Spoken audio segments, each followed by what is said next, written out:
Details చూస్తే Chandrababu fibre net కేసుపై సుప్రీంకోర్టులో విచారణ జరుగుతుంది. ఫైబర్ నెట్ కేసులో ముందస్తు బెయిల్ కోసం చంద్రబాబు పిటిషన్ దాఖలు చేశారు. అయితే ముందస్తు బెయిల్ను ఏపీ హైకోర్టు నిరాకరించింది. దీంతో ఏపీ హైకోర్టు తీర్పును సుప్రీంకోర్టులో సవాల్ చేశారు చంద్రబాబు.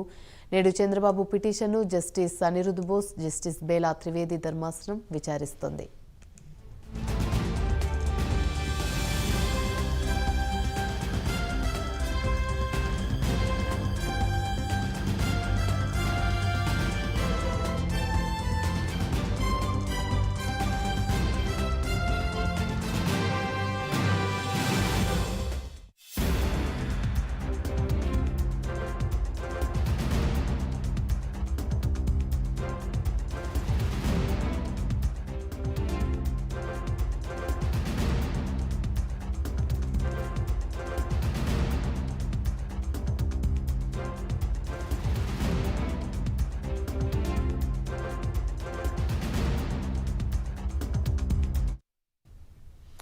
కాసేపట్లో చంద్రబాబు ఫైబర్ నెట్ కేసుపై సుప్రీంకోర్టులో విచారణ జరుగుతుంది. ఫైబర్ నెట్ కేసులో ముందస్తు బెయిల్ కోసం చంద్రబాబు పిటిషన్ దాఖలు చేశారు.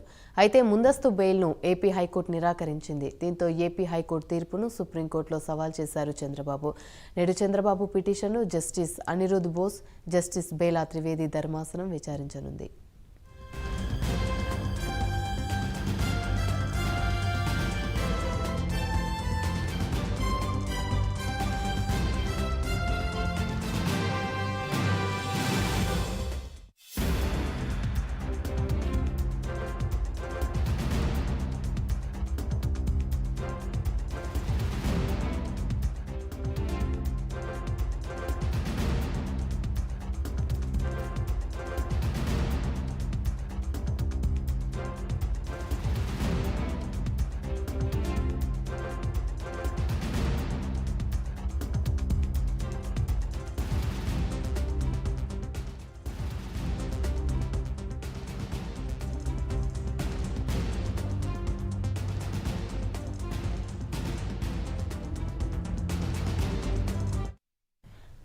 కాసేపట్లో చంద్రబాబు ఫైబర్ నెట్ కేసుపై సుప్రీంకోర్టులో విచారణ జరగనుంది. ఫైబర్ నెట్ కేసులో ముందస్తు బెయిల్ కోసం చంద్రబాబు పిటిషన్ దాఖలు చేశారు.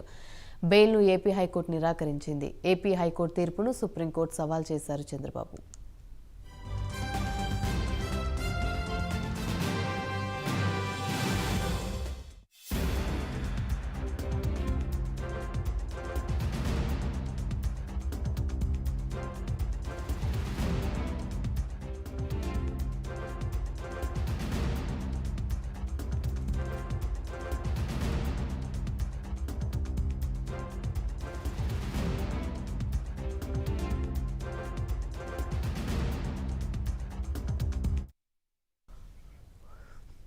కాసేపట్లో చంద్రబాబు ఫైబర్ నెట్ కేసుపై సుప్రీంకోర్టులో విచారణ జరగనుంది. ఇదే అంశానికి సంబంధించి మరిన్ని వివరాలు మా ప్రతినిధి రవికృష్ణ లైవ్ ద్వారా అందిస్తారు.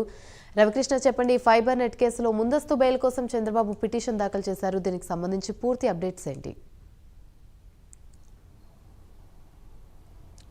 ఏదైతే ఫైబర్ నెట్ కేసులో పెద్ద ఎత్తున అవినీతి జరిగిందంటూ సిఐడి ఆరోపణ చేసిన నేపథ్యంలో చంద్రబాబు నాయుడిని దాంట్లో ముద్దాయికి చేస్తూ కూడా కేసు వేసినటువంటి పరిస్థితి. ఈ నేపథ్యంలోనే మొత్తంగా కూడా ఆయనకి సంబంధించి ఆ ఏపీ ఫైబర్కి సంబంధించిన కేసు ఏదైతే ఉందో దానికి సంబంధించి ముందుగా కూడా బెయిల్ పిటిషన్ కోసం చూసుకున్న పరిస్థితి. బెయిల్ పిటిషన్కి ఒకసారి హైకోర్టుకు వెళ్ళినప్పుడు కూడా హైకోర్టు రిజెక్ట్ చేసింది.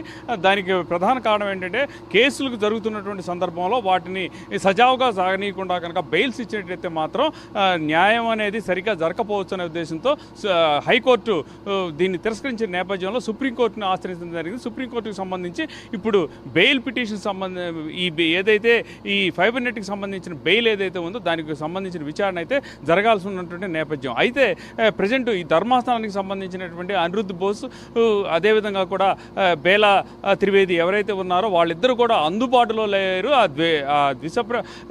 ధర్మాసనం ఏదైతే ఉందో దాన్ని కూడా రద్దు చేసినట్టు ఉండటం వలన ఇవాళ విచారణ జరిగేటువంటి పరిస్థితి అయితే కనపడట్లేదు. ముఖ్యంగా దీనికి సంబంధించిన ఏపీ ఫైబర్కి సంబంధించిన కేసును కనుక చూసుకున్నట్లయితే మాత్రం అవినీతి సీఎంగా చంద్రబాబు సీఎంగా ఉన్నప్పుడు అవినీతి పెద్ద ఎత్తున జరిగిందని ఆరోపణ అయితే ప్రజెంట్ ఉన్న వైసీపీ ప్రభుత్వం ఆరోపణ చేయడం, దానికి సంబంధించి సిఐడి కూడా కౌంటర్ దాఖలు చేయడం అనేది జరిగింది. ఈ నేపథ్యంలోనే తిరిగి ఏదైతే స్కిల్ స్కామ్కి సంబంధించిన కేసు పడిన తర్వాత వెంటనే కూడా ఈ ఐఆర్ఆర్ కేసు, ఆ తర్వాత ఏమన్నా ఇసుకకి సంబంధించి మద్యానికి సంబంధించి, ఆ తర్వాత ఈ స్కిల్స్ దీనికి సంబంధించి ఏదైతే ఏపీ ఫైబర్ కేసులు కూడా వేయడం జరిగింది. మిగతా వాటికి సంబంధించి ముఖ్యంగా అంగాళ్ళ కేసుకు మినహాయించి మిగతా కేసులన్నిటికీ కూడా ఐపీసీ సెక్షన్స్ కింద వర్తింపు వస్తున్నటువంటి నేపథ్యంలో ముఖ్యంగా ఏదైతే దీనికి ఇప్పుడు ఉన్నటువంటి దీనికి సంబంధించి ఏదైతే స్కిల్ స్కామ్ కేసు ఏదైతే ఉందో స్కిల్ స్కామ్ కేసుతో నిన్న రావాల్సిన స్కిల్ స్కామ్ కేసుకు సంబంధించి నిన్న 17A